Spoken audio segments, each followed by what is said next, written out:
Earlier you mentioned that you look at specific ratios. That's correct. In your financial statements.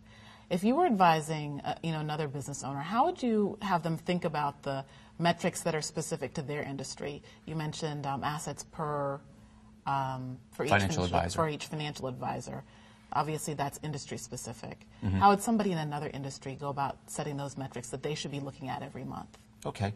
Well, depending the industry you're in, the first thing I would recommend is try to find groups or affiliations of small business owners or entrepreneurs in your business. And these could either be active business people or possibly retired executives that have time to devote to working with you.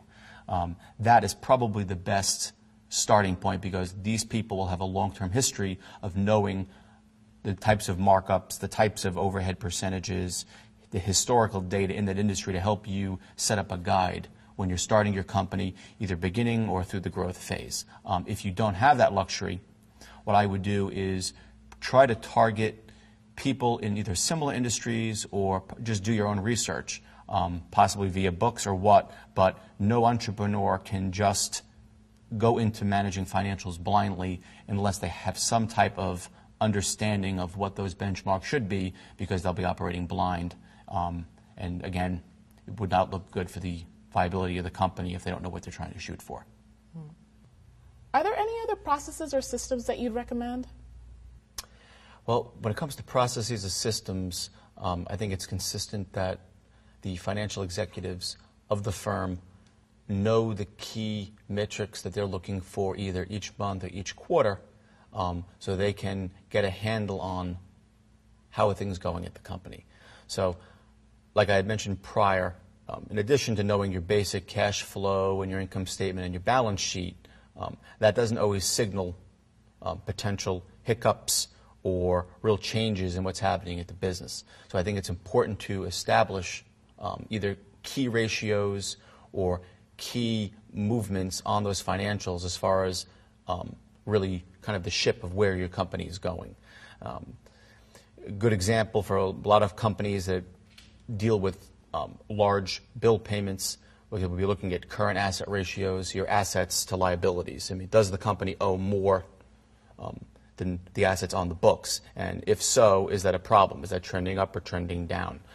I think it's important to establish those ratios and talk to people in the industry that you work in to find out what are those parameters that you should be looking for. In our industry, one of the things we look at is revenue per financial advisor. Now, that's not actually something you would even see on our financial statements, but it's a metric that I look at as it ties into financial health of the company. So if we're making more money and our revenue per assets are going down, it sounds to me like we have a handle on our expenses. We're getting expenses under control. Or if it was opposite, we're spending too much money. Would you say that embezzlement is a big problem? It's a bigger problem than you think. I wouldn't call it pervasive, but what you do tend to find in smaller companies is that the embezzlement can be hidden for a lot longer period of time than larger companies. Why? As you know, employees are obviously key, and embezzlement in small companies normally is taken on by long-term valued employees who have built the trust and comfort of usually the key management people. And they tend, when embezzlement is discovered at smaller companies, you tend to find out that it's been going on for years. And usually it's quite a large number of dollars. So it's important to establish strong controls in your accounting, especially over your cash. We've noticed that entrepreneurs seem to be very apprehensive, scared, resistant to actually paying attention to their financials on an ongoing basis. Have you found that to be the case? Yeah, I have. Again, part of the reason is that they have this wonderful positive dream, and I think you find this in America all the time, that we're going to be different, we're going to be making it, I know how I'm going to beat my competitor, and they're so focused on what the business does that they don't really enjoy managing the business. And a lot of times they don't enjoy the minutia, for lack of a better word, of how financials work, and understanding that you could be selling all day, but if you're not collecting your cash, it's not going to bode well for you. And how would you advise people, the entrepreneur, to actually get over that fear or resistance to dealing with financial data on an ongoing basis? Well, depending on your background, is a startup or a new business, I would either try to take an accounting class at a local college just to begin to get a handle on how accounting works.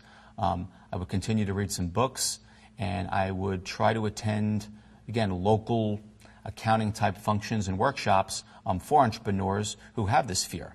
But generally speaking, people who are good at sales and people who are good at marketing tend not to be the greatest accounting and finance people. And that's why it's important that they either partner up with a qualified employee or a business partner who can kind of complement the natural skill set of the typical entrepreneur.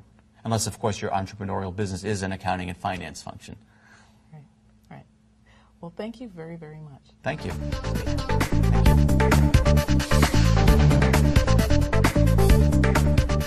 Thank you so much for joining us today on Anona Speaks.